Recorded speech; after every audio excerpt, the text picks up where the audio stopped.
എല്ലാവർക്കും നമ്മുടെ മറ്റൊരു വീഡിയോയിലേക്ക് സ്വാഗതം. ബോട്ട് റോക്കേഴ്സ് 205 പ്രോയുടെ അൺബോക്സിംഗ് ആൻഡ് ഓവർവ്യൂ കഴിഞ്ഞ ദിവസം നമ്മുടെ ചാനലിൽ അപ്ലോഡ് ചെയ്തതിനു ശേഷം കുറേ പേര് ചോദിക്കുന്ന ഒരു ക്വസ്റ്റ്യൻ ആണ്, 205 പ്രോ ആണോ അതല്ല ഡിസോ വയർലെസ് ആണോ നമുക്ക് വാങ്ങിച്ചാൽ വർത്ത് ബൈങ് ആകുക.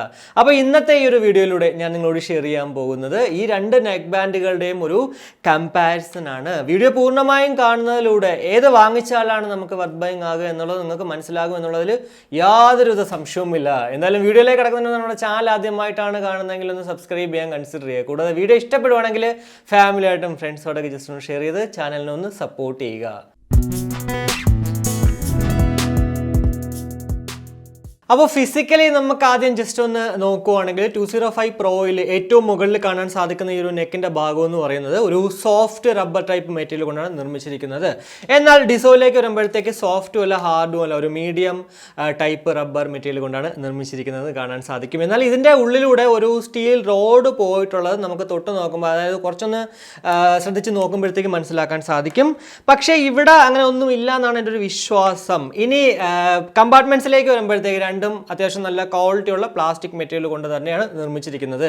ഇതിൻ്റെയാണ് നല്ലത് അതിൻ്റെയാണ് നല്ലതെന്ന് നമുക്ക് എടുത്ത് പറയാൻ പറ്റത്തില്ല. രണ്ടും പെർഫെക്റ്റ് ആയിട്ടുള്ള ഒരു ക്വാളിറ്റി തന്നെയാണ്. പിന്നെ കൺട്രോൾ പാനൽസിലാണ് നമുക്ക് എടുത്ത് പറയേണ്ട 205 പ്രോയിൽ. ഡെഡിക്കേറ്റഡ് ആയിട്ട് ഒരു ബീസ്റ്റ് മോഡ്, അതായത് ലോ ലേറ്റൻസി മോഡിന് ഒരു ബട്ടൺ ഉണ്ട്. കൂടാതെ ഒരു LED ഇൻഡിക്കേറ്റർ കാണാൻ സാധിക്കും. വോളിയം ഡൗൺ ബട്ടണും വോളിയം അപ്പ് ബട്ടണും ഉണ്ട്. കൂടാതെ MFBയും നമുക്കിവിടെ കാണാൻ സാധിക്കും. എന്നാൽ ഡിസോ വയർലെസ്സിലേക്ക് വരുമ്പോഴത്തേക്ക് ഒരു വോളിയം അപ്പ് ബട്ടണും MFBയും കൂടാതെ ഒരു വോളിയം ഡൗൺ ബട്ടൺ മാത്രമാണ് ഇവിടെ ഉള്ളത്. രണ്ടിലും എന്തായാലും നമുക്ക് ആ ഒരു ഗെയിം മോഡ് ഉണ്ട്. 65 ms ലോ ലേറ്റൻസി മോഡാണ് 205 പ്രോയിലുള്ളത്. എന്നാൽ ഡിസോ വയർലെസ്സിലേക്ക് വരുമ്പോഴത്തേക്ക് അത് 88 ms ആണ്. മുന്നിൽ എന്തുകൊണ്ട് നിൽക്കുന്നത് നമ്മുടെ 205 പ്രോ തന്നെയാണ്. ഇനി ഇയർബഡുകളുമായിട്ട് കണക്ട് ചെയ്യുന്ന OS നോക്കുവാണെങ്കിൽ ഒരു പാറ്റേൺ ഡിസൈനോട് കൂടിയിട്ട് ഡിസോ വയർലെസ്സിൽ ലഭ്യമാകുമ്പോൾ ഒരു പ്ലെയിൻ ഡിസൈനോട് കൂടിയിട്ടാണ് 205 പ്രോയിൽ ലഭ്യമാകുന്നത്. കുറച്ച് തിക്നെസ് കൂടുതലാണ് ഈ ഒരു 205 പ്രോയിൽ. എന്നാലും രണ്ടും അത്യാവശ്യം നല്ല ഡ്യൂറബിൾ ആണെന്നുള്ളതിൽ യാതൊരു സംശയവും ഇല്ല. ഇനി ഇയർബഡുകളിലേക്ക് വരുമ്പോഴത്തേക്ക് ഡിസൈൻ വെച്ച് നോക്കുമ്പോഴത്തേക്ക് കുറച്ച് ബൾക്കി ആണ് ഡിസോ വയർലെസ്. എന്നാൽ ഇവിടെ ഞാൻ ഈ ഒരു 205 പ്രോയുടെ അൺബോക്സിംഗിൽ പറഞ്ഞതുപോലെ ഒരു എൻറ്റയർലി ഡിഫറെൻ്റ് ആയിട്ടുള്ള ബോട്ടിൽ പൊതുവെ കാണുന്ന ആ ഒരു ടിപ്പിക്കൽ ഡിസൈനിൽ നിന്ന് മാറിയിട്ട് അത്യാവശ്യം നല്ലൊരു ഡിസൈനോട് കൂടിയിട്ട് തന്നെയാണ് ഈ ഒരു 205 പ്രോ നമുക്ക് ലഭ്യമാകുന്നത്. 10 mm ഡൈനാമിക് ഡ്രൈവേഴ്സ് ആണ് 205 പ്രോയിൽ. എന്നാൽ 11.2 mm bass boost plus dynamic ഡ്രൈവേഴ്സോട് കൂടിയിട്ടാണ് ഡിസോ വയർലെസ് നമുക്ക് ലഭ്യമാകുന്നത്. കംഫർട്ടിന്റെ കാര്യത്തിലൊക്കെ പറയുവാണെങ്കിൽ ഇപ്പോൾ 205 വളരെ കംഫർട്ടബിൾ ആയിട്ട് ഇരിപ്പുണ്ട്. പാസീവ് നോയ്സ് ക്യാൻസലേഷൻ ഒക്കെ അത്യാവശ്യം നല്ല രീതിക്ക് തന്നെ വർക്കൗട്ട് ചെയ്യുന്നുണ്ട്. ഇനി അതേപോലെ തന്നെ ഡിസോ വയർലെസ്സിൽ എനിക്ക് പക്ഷേ കുറച്ചുകൂടി ബെറ്റർ ആയിട്ട് തോന്നിയത് ഈ ഒരു ഡിസോ വയർലെസ്സിന്റെ കംഫർട്ടാണ്. കാരണം പൊതുവെ റിയൽമിയോടാണ് എനിക്ക് ആക്ച്വലി ഈ ഒരു കംഫർട്ടിന്റെ കാര്യത്തിൽ ഞാൻ എപ്പോഴും ഇഷ്ടം കൂടുതൽ. അതുകൊണ്ട് തന്നെയാണ് എന്താ പറയുക, ഈ ഒരു ഡിസോ വയർലെസ്സിൽ വെയിറ്റ് കുറച്ച് കൂടുതൽ ഇല്ലാത്തൊരു ഫീലാണ്. കാരണം നമുക്കിപ്പോൾ ഒരു 205 പ്രോ വയ്ക്കുമ്പോഴത്തേക്ക് ചെറിയൊരു എന്തോ ഒരു മെറ്റൽ ടൈപ്പ് സാധനം കൊണ്ട് വെച്ചിരിക്കുന്ന ഒരു ഫീലുണ്ട്. എന്നാൽ ഇവിടെ ആ ഒരു സംഭവമേ ഇല്ല, കംഫർട്ടബിൾ ആയിട്ട് ഇരിപ്പുണ്ട്. കംഫർട്ടിൻ്റെ കാര്യത്തിൽ എന്ന് പറഞ്ഞിട്ട് 205 പിറകിലൊന്നുമല്ല, അത്യാവശ്യം നല്ല പെർഫെക്റ്റ് ആയിട്ട് തന്നെ കംഫർട്ട്. അതിൽ വേറൊരു പ്രശ്നമില്ല. ഞാൻ ഇപ്പോൾ കഴിഞ്ഞ ദിവസം സൈക്ലിങ്ങിന് പോയപ്പോഴത്തേക്ക് ഈ ഒരു പ്രോഡക്റ്റാണ് വെച്ചുകൊണ്ട് പോയത്. 2 മണിക്കൂറോളം ഞാനിത് എൻ്റെ ചെവിയിൽ തന്നെ ഉണ്ടായിരുന്നു. പെർഫെക്റ്റ് ആയിട്ട് നമുക്ക് ആ ഒരു എന്താ പറയുക, ഡിസ്കംഫർട്ടിൻ്റെ ഒരു സംഭവമേ അവിടെ ഇല്ലായിരുന്നു. പെർഫെക്റ്റ് ആയിട്ട് ചെവിയിൽ അങ്ങോട്ട് ഇരിപ്പുണ്ടായിരുന്നു. ഇനി ഇവിടെ എടുത്ത് പറയേണ്ട ഒരു സവിശേഷത ഡിസോയിലുള്ളത്, എല്ലാ നെക്ക് ബാൻഡുകളും ഈ 2 നെക്ക് ബാൻഡുകളിലും നമുക്ക് മാഗ്നറ്റിക് ടിപ്പ് തന്നെയാണ്. എന്നാൽ ഡിസോ വയർലെസ്സിലാവുമ്പോഴത്തേക്ക് അത് മാഗ്നറ്റിക് കൺട്രോൾസോട് കൂടിയിട്ടാണ് ഈ ഒരു ടിപ്പുകൾ നമുക്ക് ലഭ്യമാകുന്നത്. അതായത് ഈ 2 ഇയർബഡുകൾ ജസ്റ്റ് ഒന്ന് ഡിറ്റാച്ച് ചെയ്യുവാണെങ്കിൽ ഏത് ഡിവൈസിലാണോ നമ്മൾ ഓൾറെഡി പെയർ ചെയ്തിരിക്കുന്നത് അതിലേക്ക് ഓട്ടോമാറ്റിക്കലി കണക്ട് ആവും. അതേപോലെ തന്നെ അറ്റാച്ച് ചെയ്യുമ്പോഴത്തേക്ക് ഓഫ് ആകും. ഇവിടെ പക്ഷേ ആ ഒരു സംഭവം ഇല്ല. നമ്മൾ ജസ്റ്റ് ഒന്ന് ഡിറ്റാച്ച് ചെയ്താലും ഇത് കണക്റ്റും ഓഫും ഒന്നും ആവത്തില്ല. നമ്മൾ മാനുവലി ഈ ഒരു MFBയിൽ വന്നിട്ട് ഒരു 3 സെക്കൻഡ് ഹോൾഡ് ചെയ്താൽ മാത്രമേ ഇത് ഓൺ ആവത്തുള്ളൂ. ബാറ്ററി കുറച്ച് സേവ് ചെയ്യാൻ പറ്റും ഈ ഒരു എന്താ പറയുക നമ്മുടെ ഡിസോ വയർലെസ്സിൽ. അത് തന്നെയാണ് ഇതിലൊരു 2 പ്രോഡക്റ്റുകൾ നോക്കുമ്പോഴത്തേക്ക് ഡിസോയിൽ നമുക്ക് എടുത്ത് പറയാൻ പറ്റുന്ന ഒരു അഡ്വാൻറ്റേജും. എന്നാൽ 205 എടുത്ത് പറയാൻ പറ്റുന്ന മറ്റൊരു അഡ്വാൻറ്റേജ് എന്ന് പറഞ്ഞാൽ ഡിസോ വയർലെസ്സിൽ ഇല്ലാത്തൊരു കാര്യം എന്ന് വെച്ചാൽ ഡ്യുവൽ പെയറിംഗ് ആണ്. 205 പ്രോ നമുക്ക് ഡ്യുവൽ പെയർ ചെയ്യാൻ സാധിക്കും. എന്നാൽ ഇവിടെ ഈ ഒരു ഡിസോ വയർലെസ് നമുക്ക് ഡ്യുവൽ പെയർ പെയർ ചെയ്യാൻ പറ്റത്തില്ല. ജസ്റ്റ് ഒരു എന്താ പറയുക ഒരു ഡിവൈസിൽ മാത്രമേ യൂസ് ചെയ്യാൻ പറ്റത്തുള്ളൂ. ബ്ലാക്ക്, ഗ്രീൻ, ഓറഞ്ച് എന്നിങ്ങനെ 3 കളേഴ്സിൽ ഡിസോ വയർലെസ് നമുക്ക് ലഭ്യമാകുമ്പോൾ ബ്ലൂ, റെഡ്, ഓറഞ്ച് എന്നിങ്ങനെ 3 കളേഴ്സിൽ ഈ ഒരു ബോട്ട് റോക്കേഴ്സ് 205 Pro ലഭ്യമാകുന്നു. ഡിസോ വയർലെസ്സിൽ ബ്ലാക്കും ഗ്രീനും നമുക്ക് ഒരേപോലെ ഈ ഒരു ബ്ലാക്ക് പോലെ തന്നെയാണ് ഗ്രീനും നമുക്ക് ലഭ്യമാകുന്നത്. ഫുൾ ഒരു ഗ്രീനിഷ് ആയിരിക്കും. എന്നാൽ ഓറഞ്ച് ആകുമ്പോഴത്തേക്ക് നമുക്ക് ഈ ഒരു ഒയേഴ്സിൽ മാത്രം ഒരു ഓറഞ്ച് കളർ വന്നിട്ടാണ് ഡിസോ വയർലെസ്സിൽ ആ കളർ പാറ്റേൺ എന്ന് പറയുന്നത്.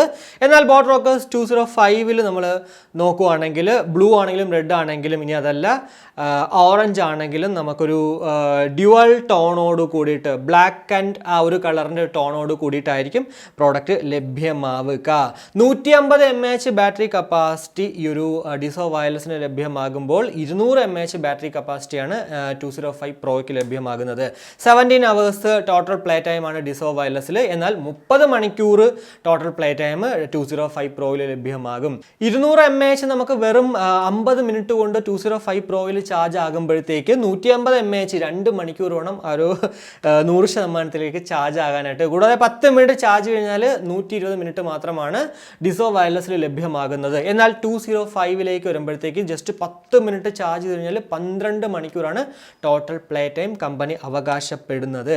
രണ്ടിലും നമുക്ക് ആ ഒരു എൻവയോൺമെന്റൽ നോയ്സ് ക്യാൻസലേഷൻ അവൈലബിൾ ആണ്. ENC എന്ന് പറഞ്ഞിട്ട് ഡിസോ വയർലെസ്സിൽ ലഭ്യമാകുമ്പോൾ ENX ടെക്നോളജി എന്ന് പറഞ്ഞിട്ട് ബോട്ട് റോക്കേഴ്സ് 205 Proയിൽ ലഭ്യമാകുന്നു. ബ്ലൂടൂത്ത് വേർഷൻ എന്ന് പറയുന്നത് 5.2 ആണ് 205 Proയിൽ. എന്നാൽ ബ്ലൂടൂത്ത് വേർഷൻ 5.0 ആണ് ഡിസോ വയർലെസ്സിൽ. IPX4 ഒരു water and sweat protection Dizo വയർലെസ്സിൽ ലഭ്യമാകുമ്പോൾ IPX5 ഒരു water and sweat protection Rockerz 205 ലഭ്യമാകുന്നു. ഇംപെഡൻസ് റേറ്റ് നോക്കുവാണെങ്കിൽ 28 ohm ആണ് ഡിസോ വയർലെസ്സിൽ. എന്നാൽ 16 ohm ആണ് നമ്മുടെ 205 Proയിൽ. അതുകൊണ്ട് തന്നെ ബേസ് കുറച്ച് ഡോമിനേറ്റഡ് ആയിട്ടുള്ള ഒരു ഔട്ട്പുട്ട് ലഭ്യമാകുന്നത് ഉറപ്പായിട്ടും ഈ ഒരു 205 Proയിലാണ്. AAC SBC രണ്ടും നമുക്ക് 205 ലഭ്യമാകുമ്പോൾ SBC മാത്രമാണ് ഈ ഒരു ഡിസോ വയർലെസ്സിൽ ലഭ്യമാകുന്നത്. ഈ ഒരു SBC AAC തമ്മിലുള്ള കമ്പാരിസൺ ആണ് നമുക്ക് ആക്ച്വലി ഡിസോ വയർലെസ്സും റിയൽമി ബഡ്സ് വയർലെസ് 2 നിയോയും വെച്ച് നോക്കുമ്പോഴത്തേക്ക് കാണാൻ സാധിക്കുന്ന ഒരു ചെറിയൊരു വ്യത്യാസം എന്ന് പറയുന്നത്. അതർവൈസ് ഈ രണ്ട് പ്രോഡക്റ്റുകളും ഒന്ന് തന്നെയാണ്. അതുകൊണ്ട് തന്നെ നമ്മുടെ ഡിസോ വയർലെസ് അല്ലെങ്കിൽ റിയൽമി ബഡ്സ് വയർലെസ് 2 നിയോ വാങ്ങിക്കുന്നതാണോ അതല്ല 205 Pro വാങ്ങിക്കുന്നതാണോ എന്നുള്ളൊരു കമ്പാരിസൺ നിങ്ങൾക്ക് ഈ ഒരു വീഡിയോ പൂർണ്ണമായും കാണുമ്പോഴത്തേക്ക് മനസ്സിലാവും. ഇനി മൈക്ക് ക്വാളിറ്റി നമുക്ക് ജസ്റ്റ് ഒന്ന് നോക്കുവാണെങ്കിൽ ആദ്യം ഡിസോ വയർലെസിന്റെ മൈക്ക് ക്വാളിറ്റി നോക്കാം. അതിനുശേഷം നമുക്ക് 205 Proയുടെ മൈക്ക് ക്വാളിറ്റി നോക്കാം. ഇപ്പോൾ നമ്മൾ കേട്ടുകൊണ്ടിരിക്കുന്നത് ഡിസോ വയർലെസ്സിൽ നിന്നും ലഭ്യമാകുന്ന ആ ഒരു മൈക്ക് ക്വാളിറ്റിയാണ്. ഞാൻ നോർമലി സംസാരിക്കുവാണ്, ഫാൻ അത്യാവശ്യം നല്ല സൗണ്ടോട് കൂടിയിട്ട് കറങ്ങിക്കൊണ്ടിരിപ്പുണ്ട്. ഈ ഒരു സമയത്ത് ഡിസോ വയർലെസ്സിൽ നിന്നുള്ള മൈക്ക് ക്വാളിറ്റി എങ്ങനെ ഉണ്ട് എന്തായാലും അത് നിങ്ങൾക്ക് കമന്റ് ആയിട്ട് രേഖപ്പെടുത്താം. ഇപ്പോൾ നമ്മൾ കേട്ടുകൊണ്ടിരിക്കുന്നത് ബോട്ട് റോക്കേഴ്സ് 205 Proയിൽ നിന്നും ലഭ്യമാകുന്ന ആ ഒരു മൈക്ക് ക്വാളിറ്റിയാണ്. ഞാൻ നോർമലി സംസാരിക്കുവാണ്, ഫാൻ അത്യാവശ്യം നല്ല സൗണ്ടോട് കൂടിയിട്ട് കറങ്ങിക്കൊണ്ടിരിപ്പുണ്ട്. ഡിസോ വയർലെസ് ആണോ അതല്ല ബോട്ട് റോക്കേഴ്സ് 205 Proയുടെ മൈക്ക് ക്വാളിറ്റി ആണോ ഏറ്റവും നന്നായിട്ട് നിങ്ങൾക്ക് തോന്നിയത്? ഏതാണെന്നുള്ളത് എന്തായാലും നമ്മുടെ വീഡിയോയുടെ കമന്റ് ആയിട്ട് രേഖപ്പെടുത്താവുന്നതാണ്. അപ്പോൾ നിങ്ങൾക്ക് തന്നെ ഞാൻ പറയാണ്ട് തന്നെ ആ ഒരു മൈക്ക് ക്വാളിറ്റി മനസ്സിലായി എന്ന് വിശ്വസിക്കുന്നു. ഇനി മ്യൂസിക് ക്വാളിറ്റിയെ കുറിച്ച് പറയുവാണെങ്കിൽ ഞാൻ നേരത്തെ പറഞ്ഞതുപോലെ തന്നെ 16 ohm ഇംപെഡൻസ് റേറ്റ് നമ്മുടെ 205 ഉള്ളത് കൊണ്ട് തന്നെ ആ ഒരു ബേസ് ഡോമിനേറ്റഡ് ആയിട്ടുള്ള ഒരു ഔട്ട്പുട്ടാണ് ഈ ഒരു 205 Proയിൽ ലഭ്യമാകുന്നത്. എന്നാൽ ഡിസോ വയർലെസ്സിലേക്ക് വരുമ്പോഴത്തേക്ക് 28 ohm ആണ്. അതുകൊണ്ട് തന്നെ ബാലൻസ്ഡ് ആയിട്ടുള്ളൊരു ഔട്ട്പുട്ട് ആയിരിക്കും നമുക്ക് ഡിസോ വയർലെസ്സിൽ ലഭ്യമാകുന്നത്.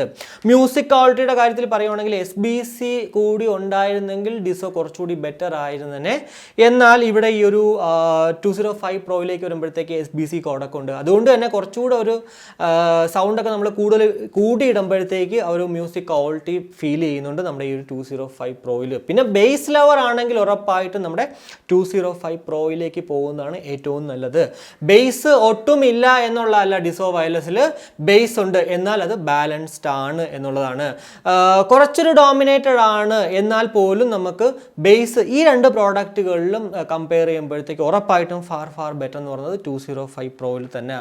1299 രൂപയാണ് നോർമൽ റേറ്റ് ഡിസോ വയർലെസ്സിനും. വെറും 999 രൂപ മാത്രമാണ് ബോട്ട് റോക്കേഴ്സ് 205 Proയുടെ ആ ഒരു റേറ്റ് എന്ന് പറയുന്നത്. ഉറപ്പായിട്ടും 1000 രൂപയ്ക്കുള്ളിൽ നിങ്ങൾക്ക് അത്യാവശ്യം അത്യാവശ്യം നല്ലൊരു ക്വാളിറ്റി ഉള്ളൊരു പ്രോഡക്റ്റ് വേണമെങ്കിൽ ഈ ഒരു Rockerz 205 Proയിൽ തന്നെ പോകുന്നതാണ് ബെറ്റർ എന്നുള്ളത്. ആകെ ഒരു ഡിസോ വയർലെസ്സിൽ നമുക്ക് ഈ ഒരു പ്രോഡക്റ്റുകളിൽ കമ്പാരിസൺ നമ്മൾ ചെയ്യുമ്പോഴത്തേക്കുള്ളൊരു ചെറിയൊരു ഡ്രോബാക്ക് 205-ലുള്ളതെന്ന് വെച്ച് കഴിഞ്ഞാൽ ഈ ഒരു മാഗ്നറ്റിക് കൺട്രോൾ ഇല്ല എന്ന് മാത്രമേ ഉള്ളൂ.